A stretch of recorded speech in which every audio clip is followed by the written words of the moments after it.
is my pleasure to be here in this circle as the first speaker today. I must appreciate the organizers for the privilege to talk to you. You're welcome. Our own very newly elected special advisor. May the Lord be with you on the journey. I welcome everybody. Ladies and gentlemen, I have been asked to speak for 15 minutes, but characteristic of my public speaking style, I am going to speak for just about 8 to 10 minutes. And then the topic given to me is finding your voice within the central theme, which is thrive.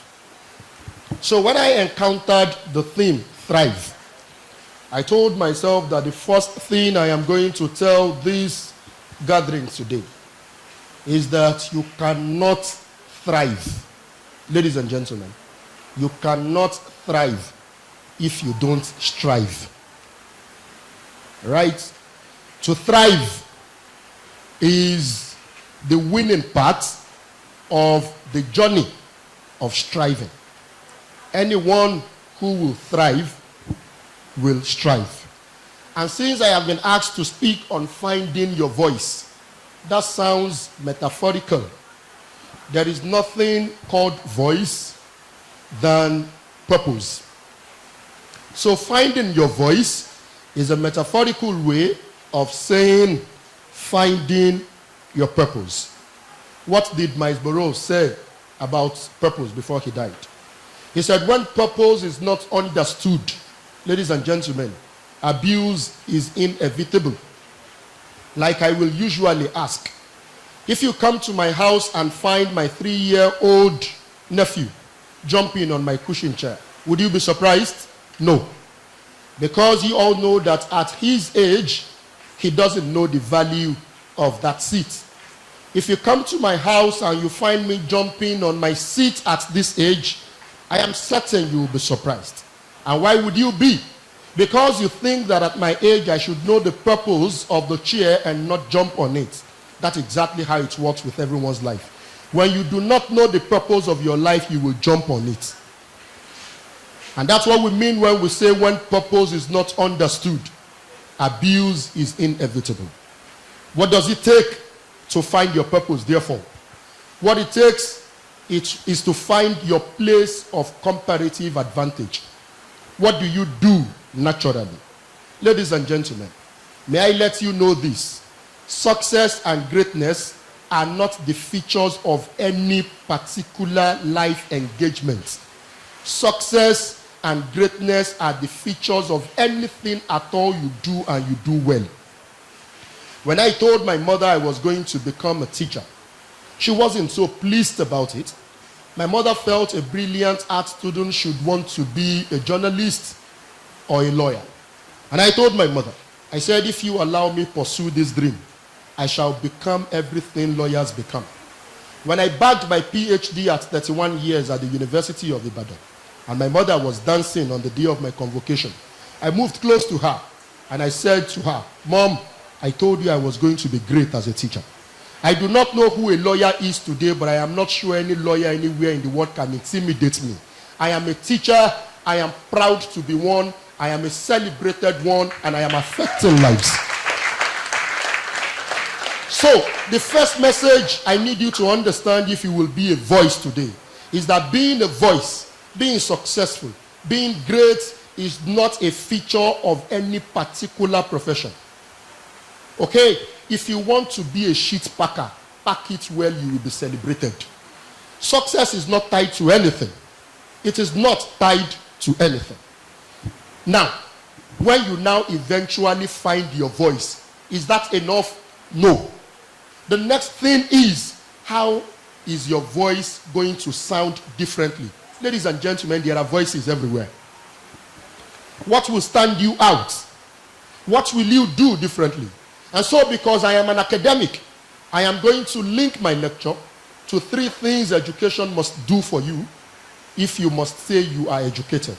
The first thing is that education must enable you to think critically. It is not enough to have BSc Biochemistry, BA English. How critically do you think? You have to be able to think critically. You must be able to connect the town and the gown. What has your academic exposure had to offer the society? Sometime in 2020, during COVID-19, I decided to write an article titled Grammar and COVID-19. And it was published on Vanguard newspaper. 3 days later, I got a letter from the editor-in-chief of Business Day newspaper. He said, I read an article credited to you, and for this reason, I want you to become a columnist with Business Day newspaper. We will pay you 25,000 naira every week you write. And as a columnist, ladies and gentlemen, not because I want you to think I have money, but just to tell you what can happen when you choose to be creative. I have been publishing for Business Day since then because I wrote just one article that was able to relate academic concept, grammar, to real life situation, COVID. What does your book offer the society? It is not enough to know all of the mathematical formula. It is not enough for you to construct grammatical sentences. How is your presence felt by the woman at Yanoba? This is the missing gap in Nigerian education. We quote figures, we give facts, we say all of these things, but then we do not have the presence. Okay? A graduate of English that cannot speak in the public. A graduate of computer science that does not know the function of Ctrl V. You know everything inside of the book, but you don't know what to do with them outside of the book. You cannot become a star. So the first thing education must do for you is to think critically. And the second thing is to act creatively. When you think, then you act. And the third thing is to survive in a rapidly changing world.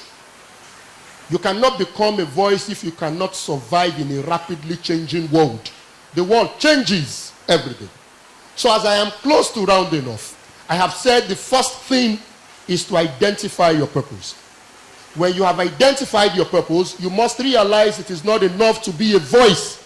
How will you sound differently? How will you be creative? And then, what comes next is the need for you to be consistent. The need for you to be consistent. Ladies and gentlemen, I like that you write this down. To do is nothing. The big deal is to continue doing. To do is nothing. The big deal is to continue doing. Okay, you built that house, correct? You constructed that thing, yes. You published that article, yes. Afterwards, what happens? Consistency is the key, ladies and gentlemen. If you must enjoy continuous relevance, then you must continue to make impact. If you must enjoy continuous relevance, then you must continue to make impact. So at every point in time, you must ensure that you keep dishing out.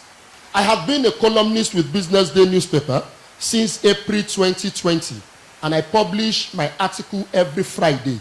In over 3 years, I have not missed my column in a week. Ladies and gentlemen, that's not exactly because it has been easy.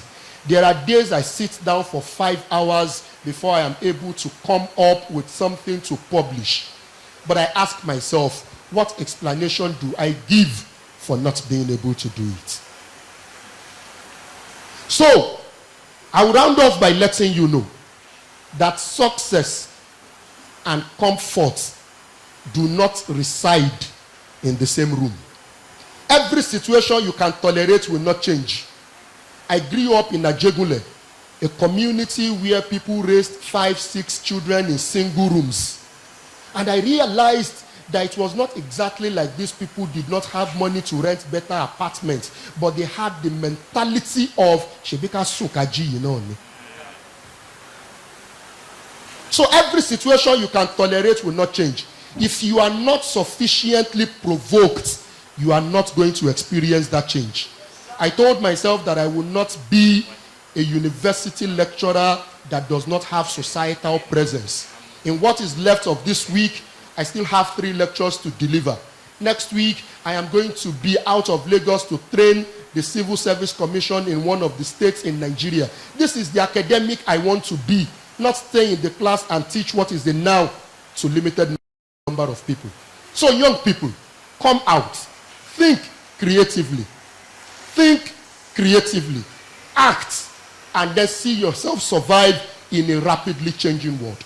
I'll summarize my speech by saying having a voice means having a purpose.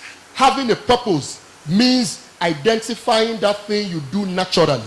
It is not enough to identify it. You have to stay true to it. You have to be committed to it, and you have to be consistent at it. Once again, I thank you for this privilege. I am Ganiu Bamgbose.